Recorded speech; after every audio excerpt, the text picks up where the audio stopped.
Is the U.S. president at odds with his national security advisor, John Bolton? Well, we're going to look into that with the larger topic of war and Venezuela in a very strange case where, I can't believe I'm saying this, Jason, but we actually side with MSNBC over, of course, other alternative media like InfoWars in this specific case. Now, hey, hold on. Don't go too crazy now. We're going to explain everything specifically here. We still believe in the same values. We still believe in the same virtues because, again, we are independent media that calls it like it is. And there are some instances where even, I can't believe I'm saying this, MSNBC could be right. Now, before we get into that, plus a lot more, I want to thank everyone who supports independent media and signs up on our email list and donates to us. If you guys don't know, our Facebook page was taken away in this recent purge. We no longer have access to our Facebook page, and you guys signing up on our email list, supporting us with your donations is more crucial than ever. It was a major part of our independent media operation.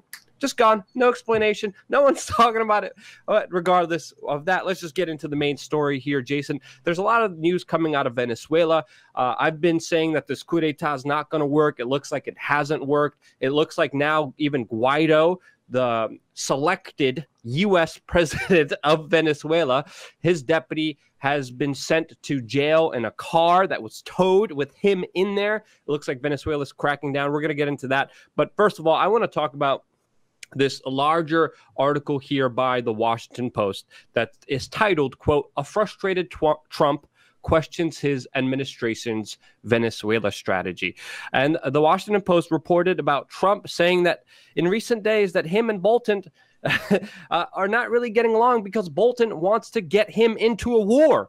Which makes me respond with, yeah, what do you think was going to happen, dummy? He's a warmonger that created many geopolitical disasters like the Iraq War and has been calling for more disasters based on pure neoconservative values. What did you think was going to happen? But, Jason, there's a lot here to uncover because, again, this is a source within the White House. There's no one named here. There could be a lot of trying to save face since this coup d'etat didn't fail. But what do you make of this kind of larger fight that the media is talking about happening right now between John Bolton and Donald Trump? Do you think it's real?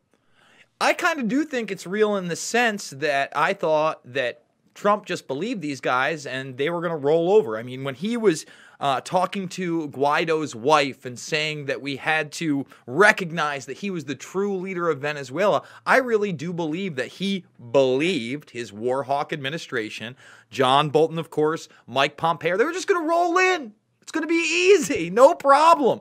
And now that he's starting to realize that, Roger Stone's poker buddy, John Bolton, is going to listen to John Bolton and has tried to go into this region for years now.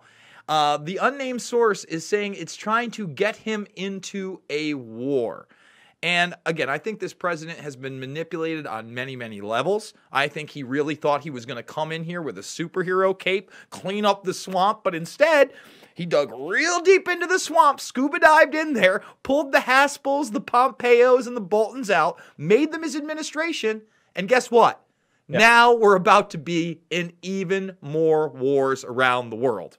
Yeah, well, according to this source, and it does kind of make sense that John Bolton came to Donald Trump and he said, hey, we're going to have a coup. We're going to take out the leadership of Venezuela. It's going to be easy. Click, clack, bloom. It's going to be cool. It's going to be fine. No worry. It's going to be like they promised Iraq was going to be. You remember, people forget this. When they tried to sell the Iraq war, they were selling it. We're going to be in and out. It's going to be quick. It's going to be easy. Same talking points with Venezuela that were allegedly, according to the Washington Post, based off this White House insider, the same words that were given to Donald Trump by John Bolton. It doesn't surprise me because that's usually the MO here. But again, MSNBC said here, and I agree with them. I can't believe I'm agreeing with them. Said, quote, on the surface, it's easy to see why the president might feel frustrated. He sought national security advice from the White House National Security Advisor. That powerful aide encouraged Trump to follow a direction that the president now seems to realize wasn't altogether wise. Yeah, you look at John Bolton's career, everything he has called for, everything that he was able to actually get done wasn't wise. The article goes on, the president reportedly suspected his national security advisor wants to get him, quote, into a war, which is obviously the case because he's John Bolton, as MSNBC has to point out here. And they go on, quote, it couldn't have been simpler.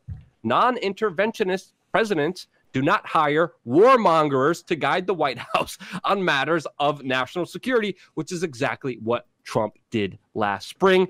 And at the end of this article, it says, quote, in this case, a president rescued a far-right foreign policy hawk who repaid his generosity by encouraging him to start wars. Trump is no longer pleased, but the silly president knew damn well his aide was a hawk before he took him in. And that's 100% right here.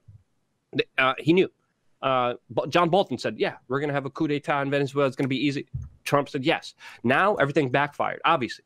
We were calling it. I was saying for a very long time it was going to backfire. It backfired. And it could be a chance here, an opportunity here that Trump is trying to save face. Because as we know, Trump has been long documented using fake names, contacted the media. There's even one recorded case in the early 90s of him masquerading as a publicist to, brag about himself and to, of course, leak information to the media. So someone leaked this. It's important to question it. There's no one named to this source, but there's something wrong here. And it points out two important aspects here. One is stop pushing for war, right? It couldn't be any simpler than that. And two, question everything, especially where all the information is coming from, because obviously it just doesn't work. Cenk Uygur's going on against Russia. Somehow thinks this is a Russian plot. I don't know what's wrong with him. But let's read that for a second, because I think it's really important for the audience to understand that the Young Turks that railed against any military intervention under Chavez, and rightfully so, by the way, I wasn't looking for military intervention there. He's saying he agrees with the policy on Venezuela and John Bolton. Let's get that in perspective, guys. Cenk Uygur agrees with John Bolton and is saying that after a call with Putin, Trump bowed down to Putin. And this is direct evidence that he is literally taking orders from Putin. That is in the tweet. So let's unpack that really quick. Yeah. Cenk Uygur, pro-war, pro-Bolton in Venezuela, okay? And now he's saying, obviously it's true because, Trump started to act like a fucking pussy after he talked to Putin. Sorry for the language. I might censor that out. I don't know if I need to. It's ridiculous. Yeah, we made a very similar video about Rachel Maddow with very similar kind of things happening underlining with Bolton as well. But Chris Hayes of MSNBC really did a spot job talking about John Bolton, which needs to be highlighted because, again, we've been warning you about John Bolton ever since he came in, ever since people were even when Trump was rumored to put him in a national security seat. We're like, hey, guys, look out for him. Look out for him. Other so-called alternative media outlets, let's just be honest here, InfoWars, right? They were like, we're not going to talk about that. The whole ramping up of the Iran conflict, which has been happening, they're not talking about that. They're talking about hijabs in Iran, with some women not being able to not have hijabs.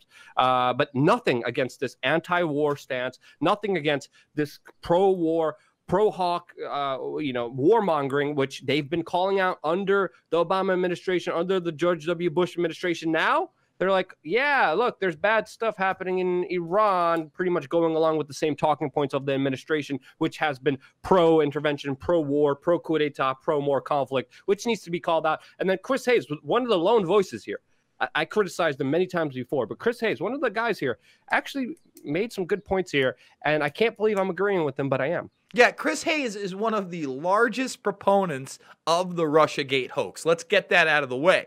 And what he did in this piece, we're going to watch some of it here, is he brought on an author of this recent New Yorker article by Dexter Filkins, John Bolton on the warpath. So I think that he hit some great points. Let's just jump right into it. Associated Press, this was not actually some big policy change. The AP reported, quote, the order to the carrier group would get the Abraham Lincoln to the Middle East about 2 weeks earlier than initially planned, following exercises in the Mediterranean region. In and let's words, stop that there, guys. There he's talking about Bolton, Iran, Secretary, and this gets into both Iran and Venezuela. Just to let you know, we covered that, okay? We covered that when it first came out. We said, hey, you know, we're beating these drums against Iran now that Israel has started this thing with Gaza and against the Iranian Revolutionary Guard, but it was scheduled in April. April 8th, the military actually put out a press release that the Abraham Lincoln aircraft carrier was going to be in the region anyway, and props to Chris Hayes, the only person in mainstream media even to mention it. Yeah, I mean, you found the document, you found the press release, and we were talking about, hey, where's this information coming from that there's this new threat? And then they pretty much just repeat and reiterate everything we said on this show a couple days ago. It's remarkable, but they're right on the money here. Yeah. Pompeo and others in the administration has been making lots of noise about the possible use of American military force just about wherever they can manage to get away with it. They've been saber-rattling over Venezuela and now Iran and Lord knows where else. In a new profile of Bolton in the New Yorker, Dexter Filkins writes, during the past 2 decades, Bolton has established himself as the Republican Party's most militant foreign policy thinker, an advocate of aggressive force who ridicules anyone who disagrees. 100% spot on. That paragraph could not be truer. Let's continue. So, is the Trump administration going to follow Bolton into a disaster? Here with me now is New Yorker's Dexter Filkins, the writer of John Bolton on the Warpath. It was a great piece. Thank you for coming. What do you make of what has happened in the Iran theater in the last day or two? Well, I think the important thing to say is we don't know because we haven't seen the evidence. You know, all we have are statements. Thank you. Literally, hold on, pause it here. Thank you. Like someone actually doing some rational thinking and not reading PR talking points. The White House, CNN. The White House told me to say this. Oh, I'm going to say this right on national television. That's exactly what they did. But this is the first time questioning, hey, we're only getting this information from the White House. There's no actual evidence. Literally, what we've been saying here, and this is so critically important because, again, everything here is very politically motivated. And we can't deny that here, especially with MSNBC. When the left, during Barack Obama, forgot about anti-war, we criticized them for it because, again, anti-war should be a value, should be a virtue, should be a principle you should always stand on no matter who is in power. Now, there's right-wing voices like InfoWars who are forgetting that they're anti-war because Donald Trump is in office, and they're literally laying on more propaganda about Iran. Not telling you, hey, we shouldn't be in war with Iran when they pretended to be anti-war before. What happened to the anti-war?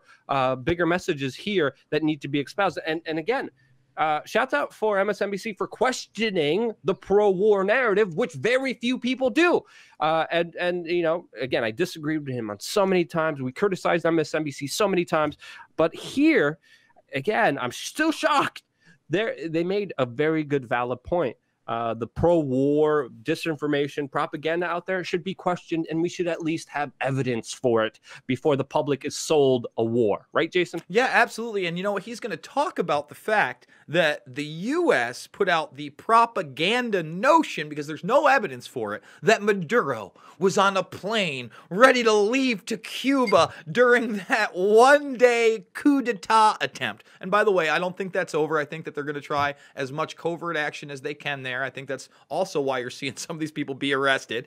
But anyway, he said, look, there's no evidence he was on that plane and that Russia somehow convinced him to get off that plane. And again, that would be a striking difference from the media narrative that Trump is somehow Putin's puppet if Poot is talking to Maduro and telling him not to get on the plane. Let's just continue with a little bit more of this. White House, basically. So what the White House says is that the Iranians, they've seen indications that the Iranians are engaged in escalatory behavior. They've indicated that there are preparations possibly to attack Americans or American interests in the region. But honestly, we don't know because we don't know what they have. They don't have anything. So they've deployed, they're clearly trying to send a message to the Iranian regime. I have to say, the message sending, and I want to play Mike Pompeo basically making that point over the weekend and then get a reaction to it. Take a listen. Wait, hold on. We're already pretty far in there. I mean, most of the intelligence allegedly came from Israel, which fudged data, which used old data. Of course, the whole trajectory here is trying to push for conflict, trying to push for war. And it's simple. No matter who's in power, are you for war or against war? We here as an independent media outlet, we're against it. Jason. Yeah. I think that's all I have to say on this topic. Anything else you want to say and you want to close it off here, Jason?